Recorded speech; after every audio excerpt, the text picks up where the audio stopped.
नमस्कार। आज नुआ एक प्रसंग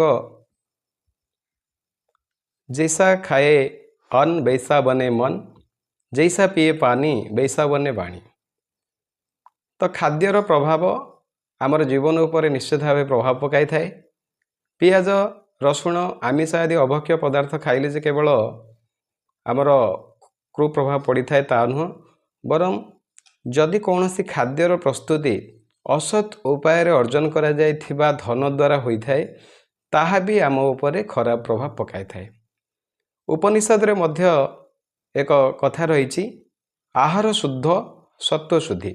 यह एक क्षुद्र गल्प महाभारत रु आमे शुणिबा। आज भीष्मक सरसज्या समय रे जेतेबेले पंचु पांडव बा पांडव माने आसी तांकठारु धर्माचरण उपरे उपदेश नैचंती।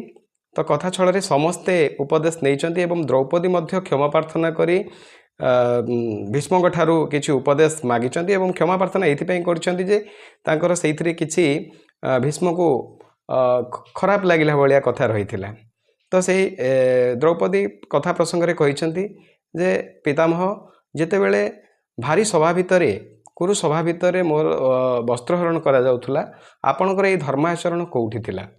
तो यार प्रसंग रे उत्तर देबा को जाई भीष्म पितामह भीष्म कहिचंती जे सेतेबेले मु दुर्योधन द्वारा खाद्य रे प्रतिपोषण होउथिली, तेणु असत धन रे बा खाद्यर प्रभाव मो ऊपर निश्चित रूपे रहिथिला, जहा फल कि मु चेष्टा कले भी इच्छा कले भी सेठी मोर मन चाहूला मन कहूला जे एठी भूल होउची, तथापि किंतु मु जेहेतु दुर्योधन अन्न खाई प्रतिपोषण होइथिली तेणु मु सेठी स्वर उत्तोलन करि पारि नथिली। किंतु तापरे जेतेबेले द्रौपदी पचारचंती जे वर्तमान केमती आपण धर्माचरण कथा कहउचंती, तो तार उत्तर रे देई तार उत्तर देबा को जाई भीष्म कहिचंती जे आज अर्जुनर तीर बा बाण से दुर्योधन अन्न रे प्रतिपादित सबु रक्त को बुहाई देइची, जहा फल मोर वर्तमान निजस्व शुद्ध हो जाइछि मु एवं सेथिपई मु ए भलिया कथा कहउछि। तेणु निश्चित भाव में खाद्यर प्रभाव आम जीवन उपर प्रभाव पकाई थाए।